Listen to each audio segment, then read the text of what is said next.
If you've been following along with the series, then you've seen me take this budget Mini Cooper, this tiny little supercharged car, and turn it into something that it absolutely isn't, and that is an off-road vehicle of some kind. In today's episode, we're going to do our first real challenge and take it off-road and see what it's actually made of. And as you're going to see, we're going to have some big successes and some big failures. We broke something. We broke something good. Oh no. Oh no. Today on Dirt Lifestyle, we're going to take this Mini Cooper, we're going to go off-road with it, and we're going to have fun with a bunch of friends. We've got Kelly with Muddy Beards, my homie Franz, Max Powell's up there somewhere. We've all got junk that we're going to go take in the woods, and we're going to hopefully not break. Today's video takes place over the Gambler 500, which is an event held in Gilchrist, Oregon, which is, I don't know, 5-6 hours from our house. So needless to say, we are not very familiar with the area, which brings me to today's sponsor, which is Onyx Maps. I use this software all the time. I use it to plan trips. I use it to navigate places that I've never been, and we relied heavily on Onyx Off-Road in order to get where we needed to go and navigate this place that we've never been. One of my favorite things about the app, as opposed to the other apps that are out there, is that it's got all the information you need in 3 layers: satellite, hybrid, and topo. This makes it ultra fast to get the information you need while you're out on the trail, and it also makes it to where you can hand your phone or tablet to just about anybody, and they can help navigate you to wherever you need to go. If you're interested in trying Onyx, make sure you click the link in the description below so you don't go off-road unprepared. The Gambler 500 started as a navigational challenge between a couple of buddies and an excuse to go out and have fun with your friends and pick up trash while you're doing it. Now this off-road rally has exploded into a whole bunch of different activities, including a race, a reason to go out on a mini bike, and you can even go out to the dunes and play around a little bit. This year's trip for us is going to be centered around the roots as to what this is all about. We're going to go pick up trash, we're going to try to hit some of these navigational waypoints, and if we have time, it would be cool to hit the dunes. Oh, this is a nice little... There we go. Oh, dude, this wheelbase is perfect. It is perfect. Yeah. Well, he made it farther than I thought he would. Dude.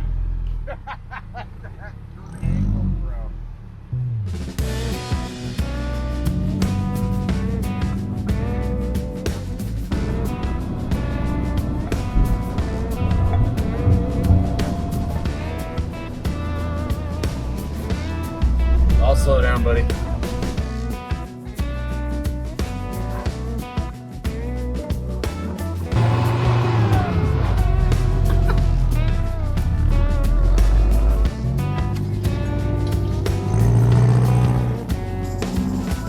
For those of you who are watching and you don't know, a navigational rally is a series of waypoints that you get to with your own path in mind. So in this case, it's a series of GPS coordinates, and so we can get to these GPS coordinates taking whatever route we choose. The most difficult course or series of waypoints at the Gambler 500 is the Devil's Starfish, and that's what we decided to do today. Now we know that because we started so late, we can't do all of the Devil's Starfish.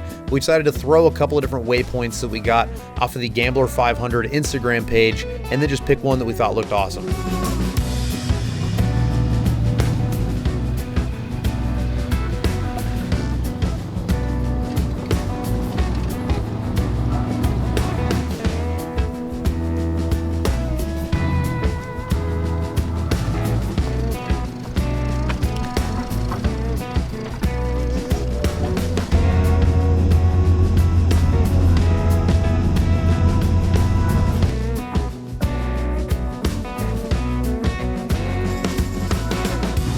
This is the real reason we're here, folks. We're on our way to our second waypoint. We actually camped at the first waypoint, which is, we didn't know until we started putting all this together. But anyway, we're supposed to be picking up garbage. We happen to find a lot of it. I can't believe someone would just dump all this crap out here. So we're all gonna fill up on garbage, and we're gonna bring it back to, I don't know, there's some sort of like a dump station, I guess, by the market.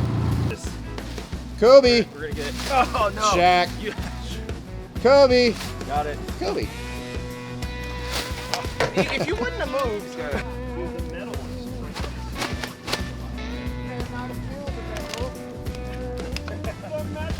All right, Kelly.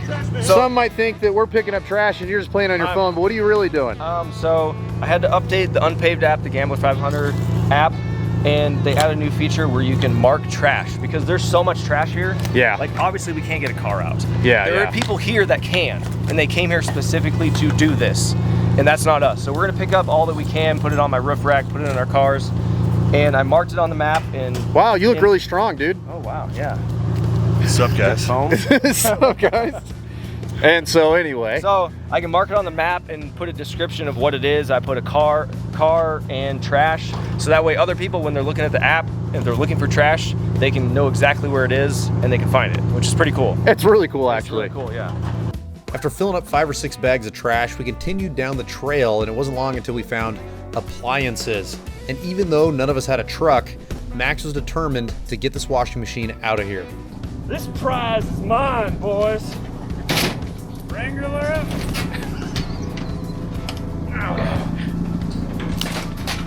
Oh, come here, you devil dog. We're gonna clean these streets.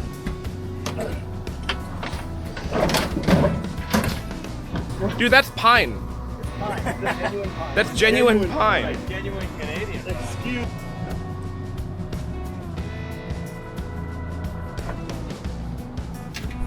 Max is definitely pulling his weight here. He's got tons of trash on the roof, he's got it on the back window, and the rest of us have a bunch of bags piled on our roof racks. So now that we've done our community service, it was time to make it to the next waypoint. So we thought. Once I saw the trash pile, I was like, yes. Well, yeah, you're like on the tire right now. Yeah, I can smell it. You can smell it. Can you smell it? So what's the plan? I don't know. Well, I mean, we're pointed towards the highway. It's probably the washing machine because we didn't even touch the rear suspension. It was fine the whole time. Probably. Do that again, man. Do that again, then. Pull it up. The rear stock, guys. No, it's not. The rear stock. I don't think it's the washing machine, man. Something's like locked down in there. You didn't put it back on though. I remember I looked under there and I was like, is that gonna hold? And you're like, it'll be fine. No, he said it in the front. Wow, these cowboys are in some sort of a tussle. You also lovers quarrel. The lovers quarrel. Yeah. Oh, hey. Oh, it's squirting out the 2x4. Squirting. It's gonna be okay. If you're squirting wood, you're using the tool wrong. Oh, Mama Three. Yeah. We use nature.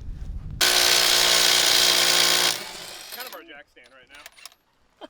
Oh, what am I looking I at? don't even know what to say. Sanders. What is going on? Where's the rest of the coil? What in the Subaru is going on? It's just this Oh. side. Yeah. Oh. You welded something to the spring? Oh wait. So then you bent the spring. Did it bend it or did it bend? Yeah. Look at the. You over stiffened her. Yeah. I have never seen anything like that. That is an interesting method of a lift kit.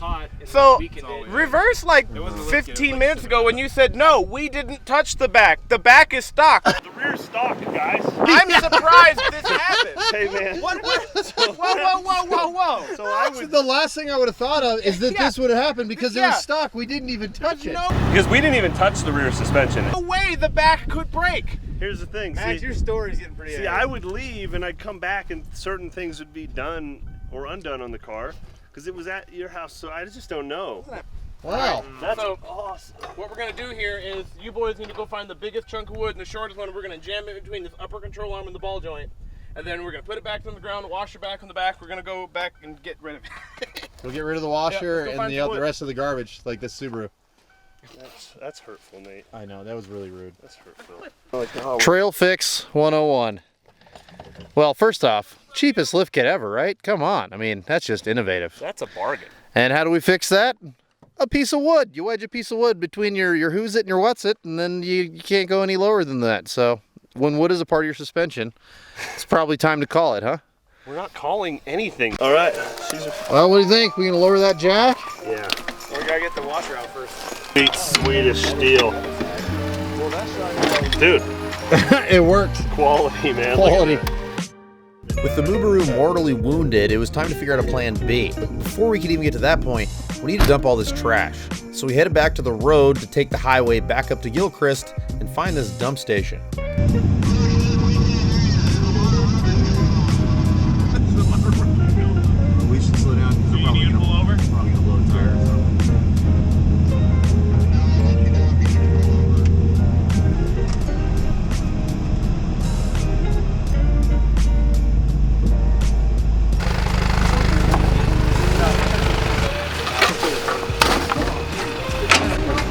That smells like hot rubber back here. Dude, I rolled in, I shut it off, and it's not turning back on. Oh, really? Yeah. I'll pull you back with the Mini. Yeah. It's supercharged. It's supercharged. Well, why would it shut off? Did it die? Why would it just Well, die? actually, no. Wait, we're here at the dump, dude. Just leave it. Oh, come on. Hey, pump the sensor. There's still some life left in her. Before taking the time to figure out what's wrong with Max's Subaru, we decided to dump off a bunch of our trash. The Gambler 500 is an amazing place to go and express creativity through building weird vehicles on the cheap, but I think that people really overlook just how much good is done by this organization. They remove tons and tons of trash, dead cars, dead appliances, all the bags that we filled. All this stuff gets hauled out of the forest every year, and it's amazing that an organization like this exists to help keep our trails clean. The Dana 50. Nice work, man. Hang on. I think, dude, it might be the battery.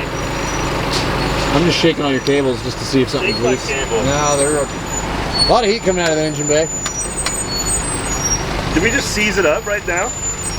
'Cause it was like, dude, there was like no power. Oh, really? Yeah, I mean, I topped it off with oil, but it had no power, and I was like, it couldn't just be the rubbing in the back. Like, it was really running rough. Well, that's not good. Well, I got recovery strap. We'll hook it up to the Mini Cooper, dude. That's why I got a winch. I brought a winch for my trailer, specifically To be able to winch it back on. Yeah, for this purpose. So. Lucky for us, camp is right around the corner, so I'm just gonna hook a strap to Max. I'm gonna flat tow him to camp, but before I do that, I wanna take him through the main drag so everyone can see.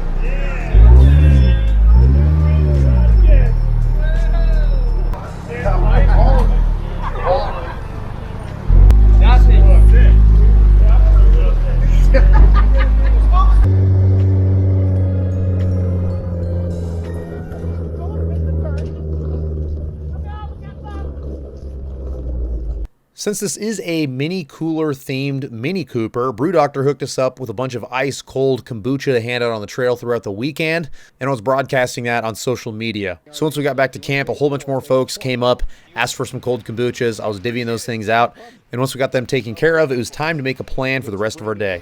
Plans have changed.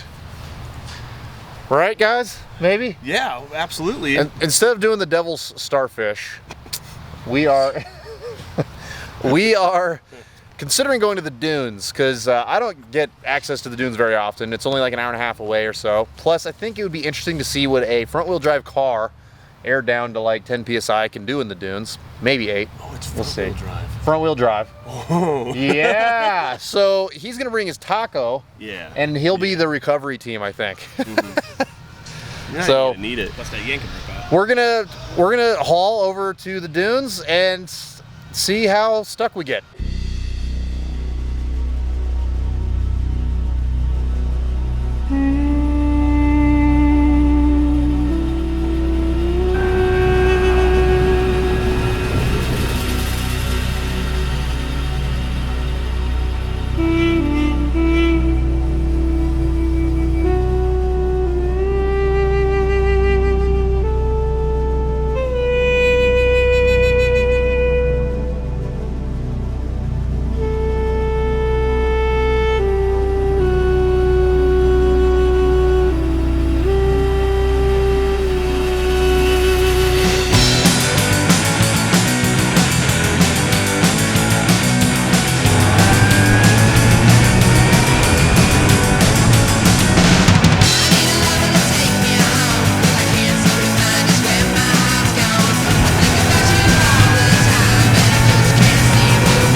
broke something. We broke something good. Oh no. Oh no. No. Oh, we broke good, Franz. Strut tower. Yep. Holy. We buckled the coil over. Yeah.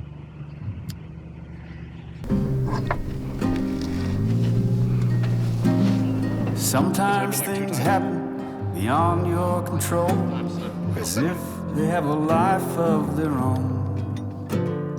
Choices. What can you say about a situation like this? It took a $1,000 car, put a whole bunch of cheap parts in it, and one of those cheap parts failed. The bottom portion of these coilovers was friction welded to the upper portion, and this friction weld did not take all the way around. Because the bottom portion that sticks into the knuckle was made out of hardened steel and the upper portion was extremely soft, this is even difficult if you have a welder in a shop full of tools. And even if you could weld it, because the upper portion is so soft, I think that it would have just ended up in the same result.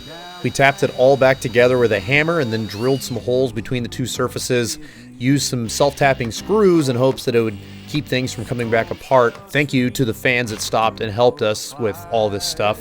So, Nate, are people taking their trucks apart in the desert to get your Mini back going? They are, but Dodge Dakota's built so well, it's got extra bolts, so they're giving me some of the extras. Amazing. But unfortunately, it was to no avail. As soon as I tried to drive forward at all, in just a couple of feet, it fell back apart. This broke again. My friend Max is going to head back. What is the game plan? We'll go grab the Raptor with the trailer and a winch and just come back. It'll just be like 3 or 4 hours. Yeah, so. That's the game plan. And then there's enough room in your Raptor for, I guess, Franz and I to ride in, right? Yeah, definitely. Yeah. Okay. We're chilling. You're driving. Alrighty. I'll see you soon. Cool. The 3 or 4 hour trip back ended up taking almost 5. And then it was a real chore to get this loaded up onto the trailer, on the sand dunes, and to get the Raptor with the trailer out of the sand dunes. We got stuck a couple of times, and this ended up being one of the longest recoveries I have ever been a part of.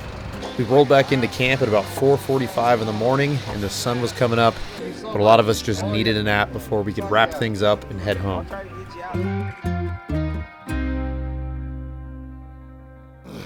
We'll see. Hopefully we can do this in one shot here. Sunlight, just so. These guys.